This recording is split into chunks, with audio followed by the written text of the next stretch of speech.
Ahora les voy a presentar, y reciban con un fuerte aplauso porque ella es de esta casa de altos estudios. Trabajó en el INTA un tiempo y después se nos fue. Va a moderar el panel de medio ambiente y ganadería Florencia García. Fuerte el aplauso para ella. Hola, Flor. Buenas, buenas. Yo ya vi varios que agarraron las mochilas y salieron y los entiendo completamente. El atardecer llegó, que debe ser el sunset. Así que ya estamos todos esperando el momento más que divertido de estar afuera disfrutando. Pero acompáñennos un ratito más. Bueno, ya vieron qué película es. Si ya se empiezan a acomodar, no piensen que les voy a pasar la película, no la voy a proyectar para aquellos que la quieren ver, o para aquellos que dicen, no, no pongas esta película que es para niños, no la voy a pasar. Lo que es la idea de la película. La película aborda cómo en la cabeza hay distintas emociones y esas emociones a través de un panel determinan las acciones que la persona toma. Pero de repente a la niña que actúa en esta película le pasa un evento inesperado. Le llega la pubertad y las emociones dicen, ¿qué hago con esto? Lo mismo en el 2020, COVID-19. Y nos dejó a todos regulando. Y si hay algo que despierta emociones y que el 2020 las terminó de destapar, es el tema de ganadería y ambiente. Y con el último panel, que a lo mejor ya estén pensando más en la parte de afuera y no tanto a esta, que es un poquito técnico, pero acompáñennos, lo que queremos hacer es traer un poquito de luz a este tema que muchas emociones despierta. Y para eso me van a acompañar, voy a invitar a dos personas, Rodolfo Bongiovanni, investigador del INTA, hoy director del Programa Nacional de Diseño de Programas Sostenibles, nos vas a corregir, pero también hijo de productores. Rodolfo, váyase ubicando y acomodando. Y Juan Volati, hoy gerente técnico del Centro de Experimentación de Nutrición Animal del Biofármacos. Gracias. Así que bienvenidos. Y con esto, un poco para pintar lo que era el escenario, lo que quiero empezar, voy a empezar con Rodolfo, es preguntar qué es lo que nos está despertando tanto ¿por qué hay tanta cuestión, tanto rum con la cuestión de ambiente y ganadería? Con la primera pregunta. Bueno, una de las cuestiones es el calentamiento global, el cambio climático, esto que nos afecta a todos, nos afecta con, por ahí, tormentas, nos afecta con días muy calurosos. Y acá estoy mostrando a mi compañera de trabajo, que entre el INTA y el INTI, estamos hace ya 12 años trabajando en huellas. La primera que hicimos fue la huella del maní, toda el maní de Córdoba. Después seguimos con la del algodón, llegamos hasta un par de jeans, completo, la cadena completa, ¿no? ¿Qué es lo que hacemos? Bueno, medimos la huella, medimos los impactos ambientales. Entonces, el problema que nos convoca es precisamente el cambio climático, ¿no? Y el cambio climático hay que verlo como un fenómeno que se produce por encima de lo que es la variabilidad del clima mismo, ¿no? Y que se debe a la acción humana. ¿Quiénes estudiaron climatología ya? ¿Quiénes aprobaron? Varios. ¿En cuántos años se mide el clima? Para poder decir 30. Bueno, esta variabilidad del clima que tenemos en este momento está por arriba de esos 30 años, ¿no? Entonces aquí, bueno, hay realmente un problema, que es el conjunto de gases de efecto invernadero, que se habla de huella de carbono. ¿Tienen idea por qué la huella de carbono?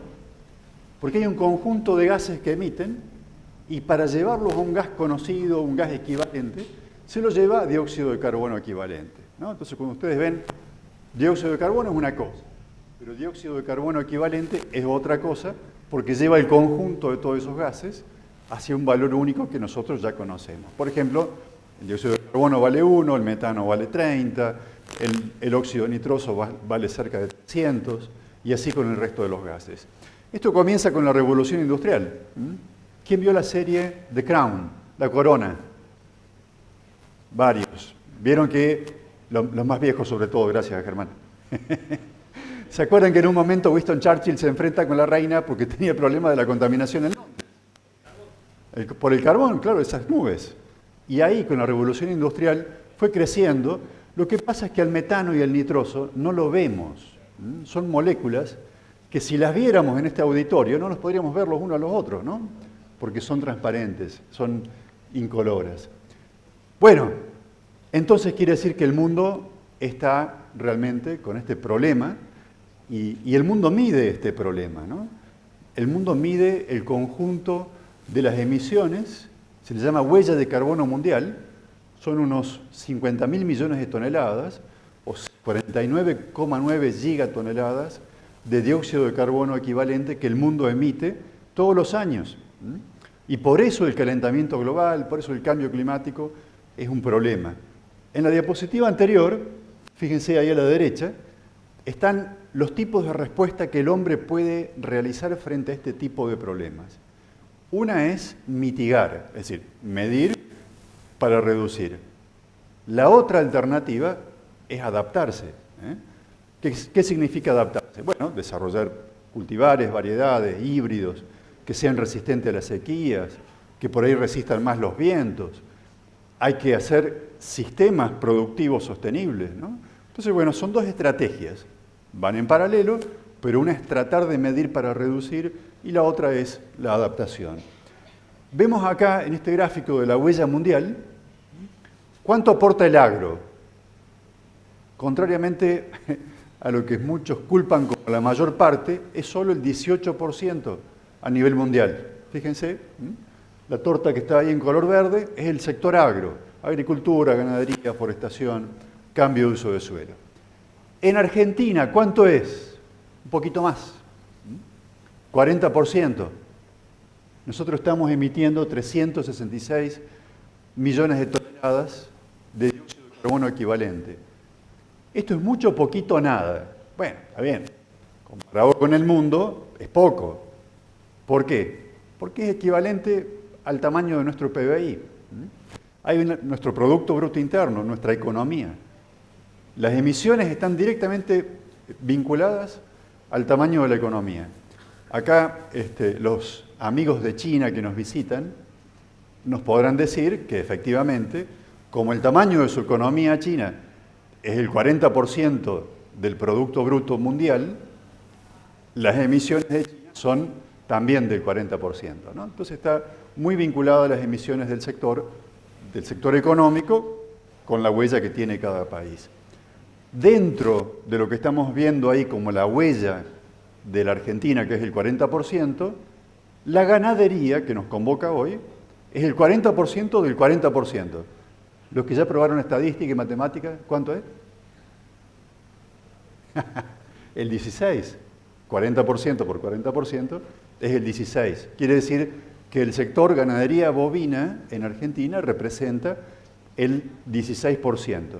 Pero ¿por qué puede ser que la ganadería sea más importante en Argentina que en el resto del mundo? Y porque el sector agro en Argentina es más importante en la economía que en el resto de los países mundiales. Bien, ¿cómo medimos esto? ¿Cómo podemos hacer para medir y después mitigar?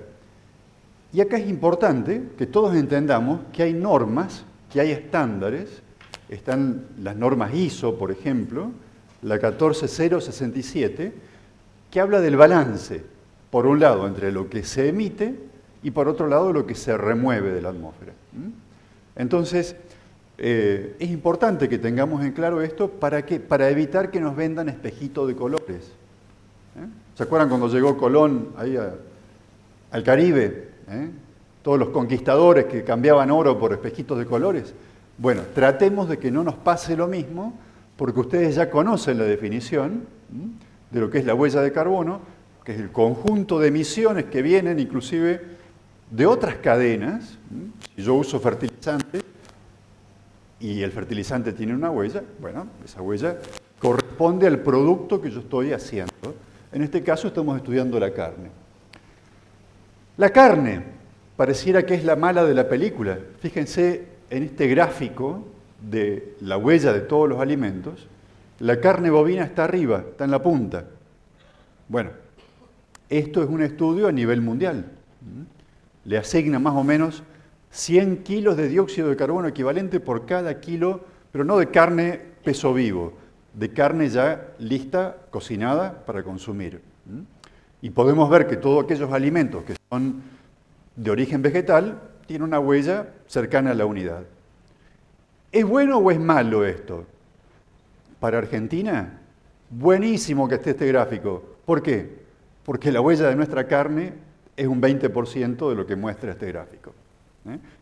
Que hablen los europeos, que hablen los norteamericanos de que la huella es de 100 kilos por cada kilo de carne. La nuestra es de 20. Entonces, si bien es cierto, la carne por ahí tiene esta mala prensa, pero nuestra carne es mejor, e inclusive estamos tendiendo en algunos sistemas productivos hacia la carbono neutralidad. ¿Están aburridos?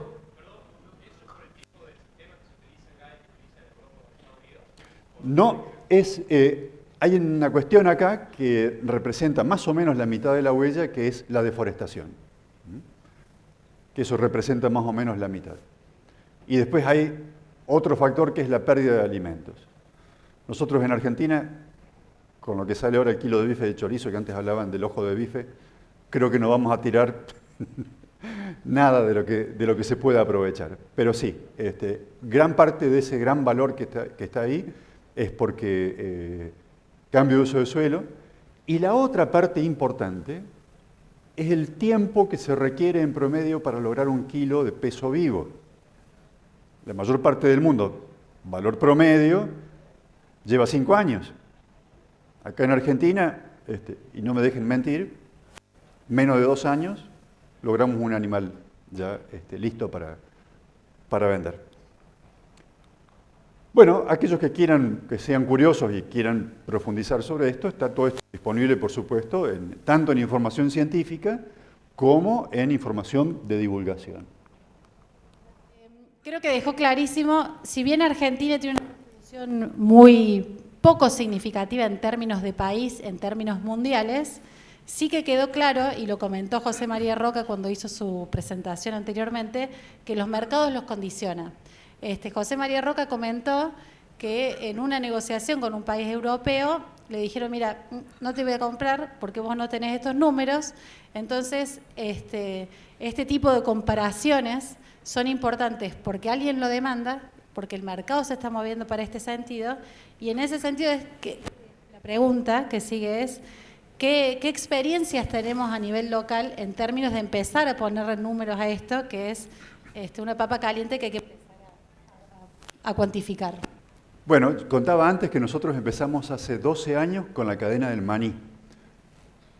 Y en el caso de ganadería, bueno, lo puedo ir comentando, ¿no? Nuestra primera experiencia fue trabajar con la empresa Tigombú. Tigombú, si ustedes van algún día al shopping de Villa Allende, van a ver que hay en planta baja, por las escaleras que dan hacia el este, una boutique de carne que se llama Gombú. Bueno, son ellos los que producen esta carne, y ellos precisamente estaban interesados en la huella de carbono de la carne que ellos venden de forma congelada a China. Entonces, bueno, un kilo, ¿ya estamos? Bien, nuestras experiencias. Hasta con el grupo Tigombú, familia González de Río Cuarto, originariamente de La Bulaye, la perla del sur cordobés, por si no la conocen. Entonces, con ellos trabajamos en la huella de carbono de la carne congelada, que sale para China. La huella de carbono, según el tipo de animal, porque venden tres categorías, oscila entre los 20, 25 kilos de dióxido de carbono por kilo de carne. En ese caso no hicimos todavía la parte de secuestro, ¿no? Porque ellos estaban ahí en una zona que ya estaba naturalmente sin monte. Entonces, bueno, no tuvimos ahí la oportunidad de poder hacer la parte de secuestro. Es la huella pura, digamos, sin la parte de remoción. El gran logro, valga la redundancia, fue con el frigorífico Logros. Haciendo unas preguntas que nos faltaban a nosotros conocer sobre cómo se exporta la carne, yo me contacté con José María Roca un día para que me contara cómo se hacía para hacer el packaging, cómo se empacaba, cómo se vendía la carne a los países del hemisferio norte. Me contó, pero a su vez me enganchó para que le hiciera el estudio. No solamente el estudio, porque uno puede hacer el estudio, digamos, como hace cualquier otra investigación, y queda en un informe. En el caso de Logros, lo que ellos quisieron hacer fue no solamente la huella de carbono, sino lo que estamos viendo acá en pantalla, se llama Declaración Ambiental de Producto. Fue la primera declaración ambiental de producto que se hizo para un alimento en Argentina. Y además de la huella de carbono incluye 8 impactos más. Incluye el impacto sobre el suelo, sobre el aire, sobre las emisiones para acidez del suelo, eutrofización, uso del agua. Son 8 impactos en total que son los que pide ahora la Unión Europea con el Pacto Verde, ¿no? Quiere decir que con este certificado que dura 5 años, Logros puede presentar su producto en cualquier mercado internacional. Eso fue, fíjense, le puse ahí año 2021. La gente del IPCBA, que hoy nos recibe, en el año 2022 firmó un convenio con el INTA y con el INTI para que le hagamos ese mismo estudio, no solamente como el de Logros, pero a 25 frigoríficos. 25 frigoríficos significa tener que mostrar una cantidad importante de sistemas ganaderos productivos que abastecen a los frigoríficos, ¿no? Entonces, bueno, en eso estamos todavía, no hemos terminado. Pero cuando terminemos vamos a tener 25 frigoríficos argentinos, o los que lleguemos, con esta certificación, que es similar a la del IRAM, para que ustedes se den una idea, nada más que es un instituto de certificación europeo, cuyo representante es el INTI, acá en Argentina. Por eso está la vicepresidenta del INTA firmando, y el que era presidente del INTI, Rubén Geneiro. Bueno, también hay productores, ¿no?, que teniendo en cuenta estas experiencias, acá quedó solamente una foto de Estancia Ralicó. Estancia Ralicó es una reserva forestal de Caldén que está en Villa Huidobro. Ellos hacen ganadería silvopastoril. Les hicimos el informe en el año 2022, el año pasado, y en la actualidad, en estos días, junto con otra que no quedó la foto acá, que es San Esteban, que está en Entre Ríos, están haciendo la certificación también EPD, la misma que le hicimos a Logros, pero para carne peso vivo.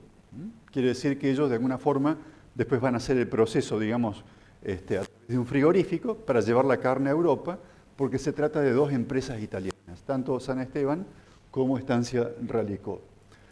Otra que recientemente terminamos, que presentamos el estudio hace poco, fue una empresa, Cereales San Justo, que tiene campo en Las Varillas, y ellos quieren vender carne certificada en carnicerías de la zona, ¿no?, de Las Varillas, de Rollito, de las zonas en las cuales ellos están trabajando. Y bueno, acá también dando pie a Juan, el trabajo que hicimos con Biofarma. Bueno, Biofarma tiene un feedlot modelo, una boutique feedlot, y en este caso la empresa estaba interesada en la huella de carbono, pero precisamente ubicada, o más que todo preocupada por la huella que se producía dentro del feedlot.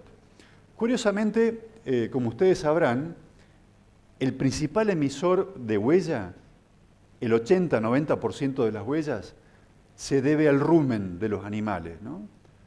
El rumiante tiene la fermentación entérica y ahí es donde está el 90% de la huella. Y como en el feedlot pasa relativamente poco tiempo el animal, entonces la huella del feedlot resultó solamente en un 12% de la huella total. Yo le voy a dar 2 números para que ustedes se lleven más o menos, así como ayuda a memoria. 1 kilo de peso vivo de animal en la tranquera del campo tiene una huella de aproximadamente 10 kilos de dióxido de carbono equivalente por cada kilo de peso vivo. 1 kilo de carne ya consumida, al consumidor, de carne cocinada, tiene una huella, considerando la remoción, considerando el secuestro, de aproximadamente 20 kilos de dióxido de carbono por cada kilo de carne ya lista para comer. O sea, 10 por un lado, 20 por el otro. ¿Por qué aumenta? ¿Por qué puede aumentar? Y porque para pasar de 1 kilo de peso vivo a 1 kilo de carne, yo necesito 3 kilos de peso vivo aproximadamente para 1 kilo de carne fresca, cocinada, sin hueso. Por eso es esa diferencia. ¿Qué otra cosa les puedo decir? Bueno, no me quiero adelantar, pero le paso la posta a Juan. No, en este ejemplo en particular me quería, si podés compartir un poco por qué Biofarma se interesó, sumando a la lista de muchos interesados, en hacer este estudio en Biofarma.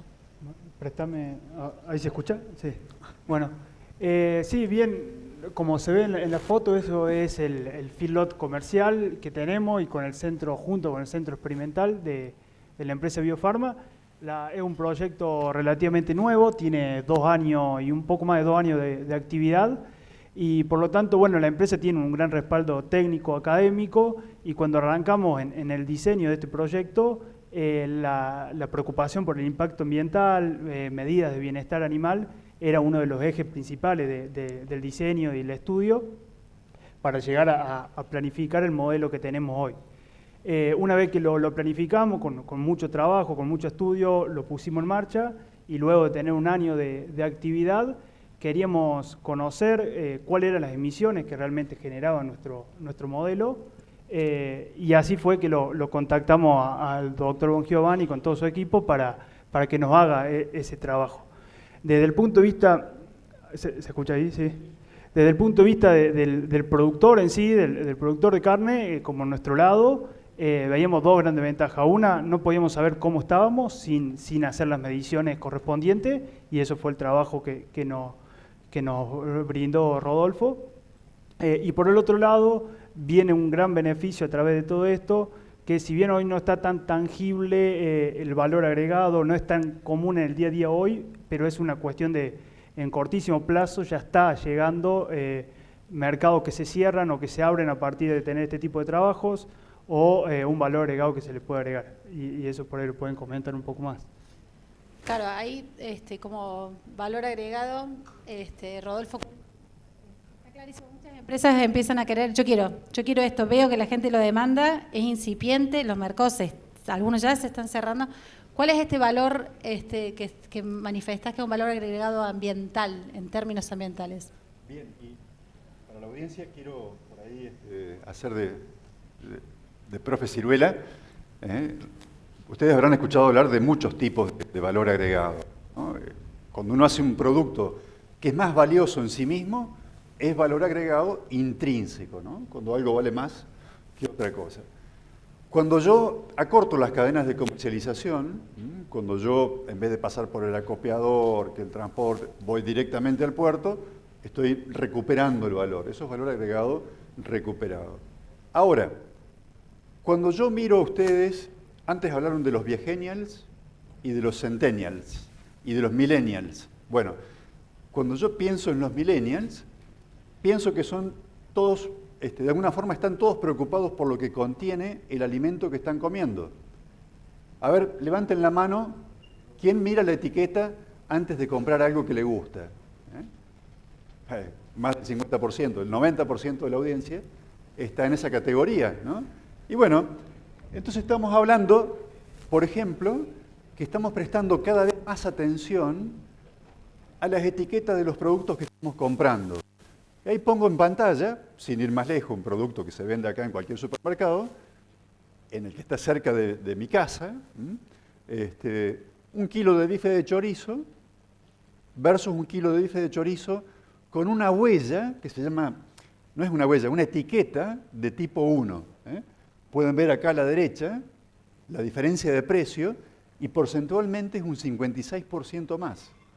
No dice el número de la huella de carbono, simplemente tiene un loguito que tiene un arbolito y dice la palabra huella natural. Bueno, ya hay, eso se llaman etiquetas de tipo 1. Simplemente son formas que tienen algunas empresas de distinguirse de otras que no lo tienen. Ahora, fíjense ya cuando llegamos al mercado australiano, traducidos a dólares estadounidenses, por ejemplo, $38 el kilo la carne carbono neutral. Entre medio, entre los 5 o 6 dólares que estamos pagando acá nuestra carne en Argentina y los $38 que vale en Australia, esta carne distinta, bueno, podemos o tenemos, digamos, ámbito, tenemos margen para poder captar algo de ese valor. Que, por supuesto, tiene que haber siempre por detrás un consumidor que esté dispuesto a pagar por ese valor, que como ya vimos, son los millennials. En Estados Unidos representan el 54%, en Europa el 73% de consumidores que están dispuestos a pagar una diferencia de precios por este tipo de productos que contienen información ambiental. Excelente, creo que clarísimo los nuevos desafíos que ustedes van a tener en términos de cómo producir y cómo después vender estos productos. José María Roca también mostró en esa torta de emisiones, gran parte de la emisión está concentrada, o de la contribución de la huella, está en la parte de la producción primaria, en la parte de campo, la parte del animal. Y ahí me gustaría, Juan, saber un poco qué está haciendo el CENAP o qué está experimentando, qué está evaluando en términos de cómo aumentar la eficiencia, entendiendo que la huella es emisión por unidad de productos. Si produzco más, sería de las estrategias para disminuir entonces la huella. Sí, muy bien. Sí, nosotros lo vemos, como dijo Rodolfo, la gran parte de las emisiones en lo que es producción de rumiantes bovinos vienen por fermentaciones entéricas. Y por lo tanto, en cuanto nosotros podamos producir, permiso Rodolfo, en cuanto nosotros podemos producir más con la misma emisión, se reducen las emisiones, o producir lo mismo con menores emisiones, es un poco los caminos que tenemos para reducir las emisiones totales de la producción bovina. Acá muestro justamente el concepto que me decís de al mejorar la eficiencia productiva de la ganadería, podemos mejorar las emisiones de metano o las emisiones por unidad de producto. Esto es dos planteos, una situación A, que sería un animal que producimos en la etapa de terminación, solamente teniendo en cuenta esta etapa de terminación, 130 kilos producimos en 120 días, es una ganancia de peso de 1,100, alrededor de 1,100 por día, con un consumo de 8,7 kilos de materia seca, nos da una conversión de 8, que esto sería una situación típica de la mayoría de los... ¿Se escucha? ¿Puedo hablar con esto? Esta conversión de 8 sería una situación típica de la mayoría de los engordes a corral de la Argentina. Si en esta situación las emisiones de metano son de 168, en este caso medido como energía, como megacalorías, durante todo el ciclo de producción. Ahora, si nosotros podemos plantear una situación B, que por medidas de manejo, por mejor bienestar, y ya vamos a ver algunas de las opciones que tenemos para lograr esto, hacemos los mismos 130 kilos, lo podemos hacer en 15 días menos, en 105 días. Ahora, en este tiempo, pese a tener el mismo consumo, el consumo diario es el mismo, pero por unidad de producto producido bajamos la conversión de 8,1 a 7,1. Esto es 1 kilo menos de alimento necesario para producir el mismo aumento de peso. En esta situación, ahora las emisiones de metano son 156, que sería un 13% menos, para ponerle número a ese concepto que decimos. Además por mejorar la productividad, podemos reducir las emisiones por cada producto generado. También va de la mano con un beneficio económico. Eso es la gran ventaja que tiene esto que estamos haciendo, que al mejorar uno también estamos mejorando el otro. El resultado por cabeza, eso es actualizado precios de hoy, pasa de ganar 2.100 pesos por animal al otro a 14.000, 7 veces más podemos ganar por esa mejora en la eficiencia productiva. Entonces tenemos una doble ganancia, podemos emitir menos a través de mejora en la producción, y también tener mejores resultados económicos, que a veces la opción tiene que ir de la mano para que sea motivacional, para que lo podamos realizar a campo. Dentro de esto, ¿cómo podemos lograr esta situación B? Y la línea de investigación, que es lo que me preguntabas, que venimos explorando desde la empresa. Acá lo centré, si bien somos una empresa con asesoramiento fuerte y en producción de alimentos de nutrición, entendemos que la producción se comporta por todos los pilares productivos, todos los pilares productivos tienen igual importancia. Si no manejamos correctamente la sanidad o si no manejamos el bienestar, confort de los animales, no vamos a tener los resultados productivos. y hay un montón también de trabajo para hacer sobre la genética y el animal que utilizamos para producir esa carne.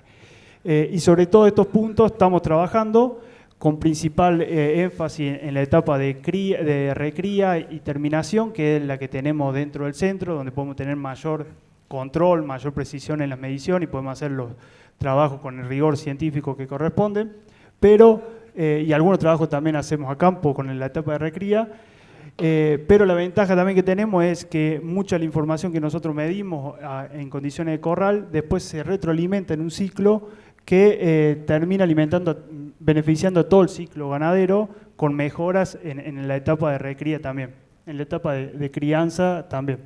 Esto es un ejemplo, por ejemplo, del trabajo que estamos haciendo con seleccionar individuos, toros por eficiencia de conversión, el cual está demostrado que ese toro que seleccionamos como más eficiente, luego se lo va a transmitir esa descendencia, ese carácter se lo va a transmitir a su descendencia. Los animales hijos de este toro que van al plantel, aún en condiciones de pastoreo, también van a ser más eficientes en emisiones, en consumo de alimento y producción, y también consigo también en emisiones. Y esta etapa es un ejemplo de un trabajo que, si bien lo estamos midiendo en condiciones de recría y a corral, luego tiene injerencia durante todo el ciclo, todo el ciclo productivo de la ganadería.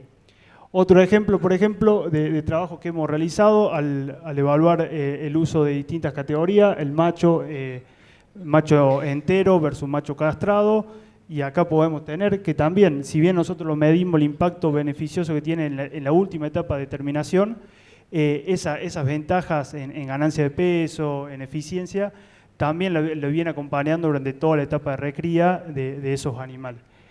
Acá un ejemplo de un trabajo que hicimos con el doctor Aníbal Pordomingo en nuestro centro, con la asociación de Limousin, donde comparamos dentro de la raza Limousin animales castrados, novillos, versus macho entero jóvenes, los MEG.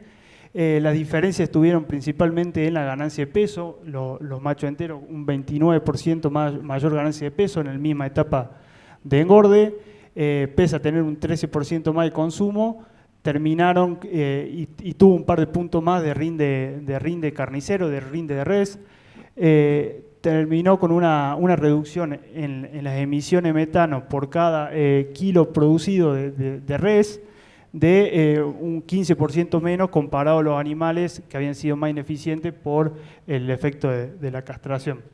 16% las reducciones total por kilo de carne. Esto después también el trabajo fue acompañado de todo lo que es calidad de carne y no se llegó a demostrar diferencia en calidad carnicera entre una y otra categoría. Otro ejemplo para ir mostrando algunos de los resultados que tuvimos por el momento, esto es lo que le comentaba de prueba de eficiencia de conversión, al cual también la UNC ahora nos acompaña en el mismo camino de poder medir animales para el carácter de eficiencia alimenticia. Acá, hasta el momento llevamos evaluado casi 800 toros de 6 razas distintas, y esto es un resumen del primer año de evaluación que tuvimos entre el grupo de los alrededor de 100 animales más que fueron dentro del grupo ineficiente versus los animales que fueron con mayores valores de eficiencia. Y tuvieron similares ganancias de peso, si vemos ahí 1,98, 1,93 de ganancia de peso diaria en uno y otro grupo, pero las diferencias bien marcadas estuvieron en consumo de alimento. Esa misma ganancia de peso en el grupo de alta eficiencia necesitó un 25% menos de alimento. Y esta diferencia, que son enormes, está demostrado que también después se lo va a transmitir a su descendencia, y ese carácter de eficiencia se va a demostrar no solamente en condiciones de corral, sino que en condiciones pastoriles también. Así que es un camino importante y con un alto impacto en mejorar la eficiencia de todo el ciclo ganadero. Un poco para ir cerrando los puntos pilares fundamentales de la línea de investigaciones que vamos haciendo y un ejemplo de resultado de cada punto. Esto es con respecto a bienestar animal o confort. Acá los corrales tenían toda la misma cantidad de animales.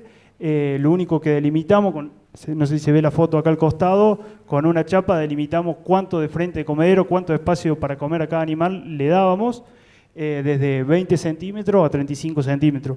y los resultados fueron una mejora en la conversión, como se ve en el gráfico a la derecha. A medida que le damos mayor espacio de comedero, los animales comían más cómodo, los animales convertían mejor ese alimento.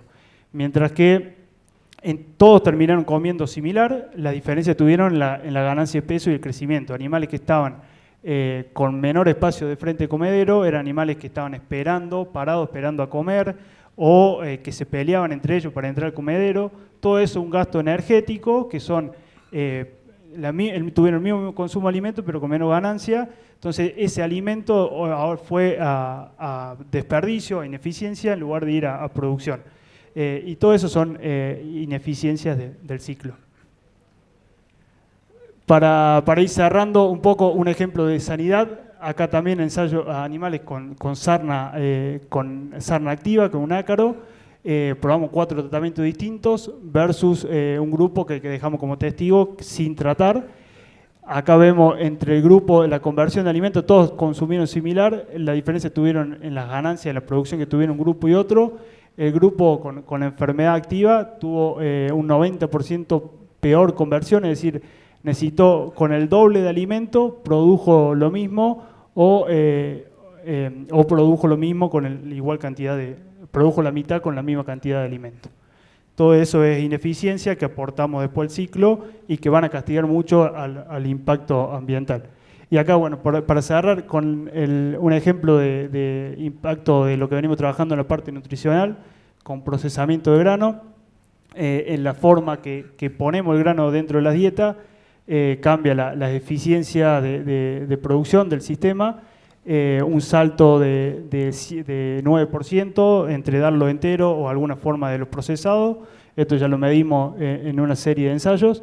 Luego otro salto de 7% de mejora al darlo como rolado a vapor o grano húmedo con respecto al quebrado seco. Y un 16%, ahí sí vemos, es casi 1 kilo de diferencia en la conversión entre un grupo, entre un extremo y el otro, que era el kilo que le mostraba al principio, que reducía alrededor de un 13% las emisiones de metano durante el ciclo de producción. Así que bueno, con eso era un poquito, quería mostrar algunos resultados de lo que trabajo venimos haciendo.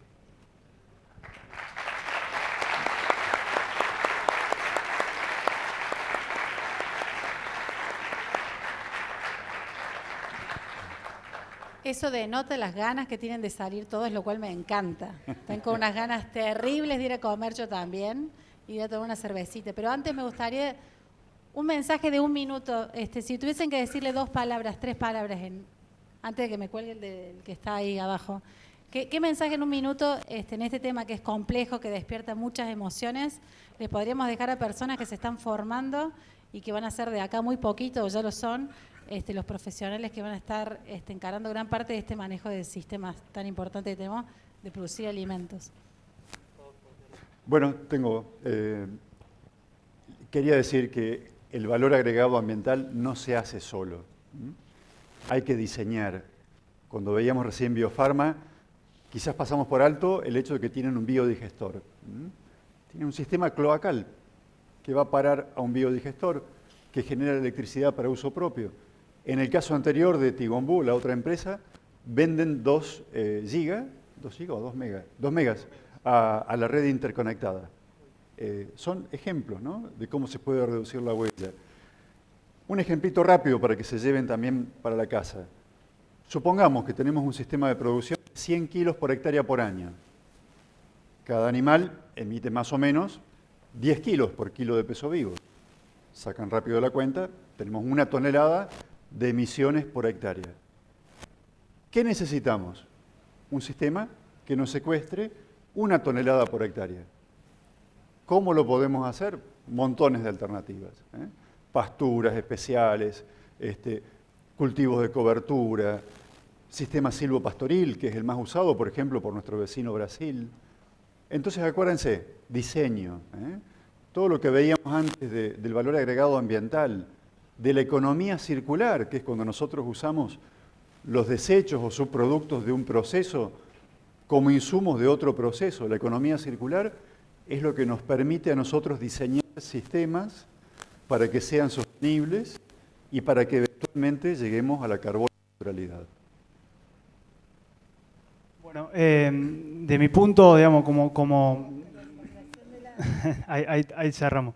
Del punto de vista de producción, de productor o técnico, que en el futuro seremos colegas, con muchos de ustedes, de nuestra parte es la cuestión del impacto sobre la producción ganadera es una realidad y debemos prepararnos para eso.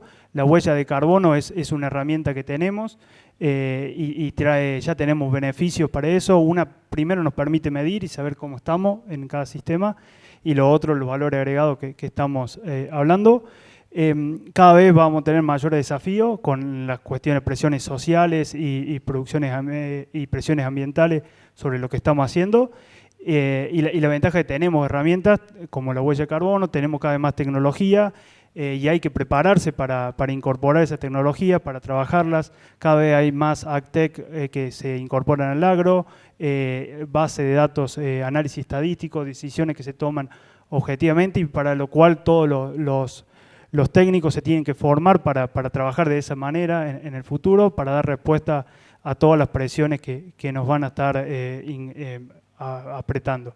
Después nosotros planteamos un modelo, comparto con lo que dice Rodolfo, lo importante es diseñar un modelo, luego ejecutarlo y llevarlo a cabo.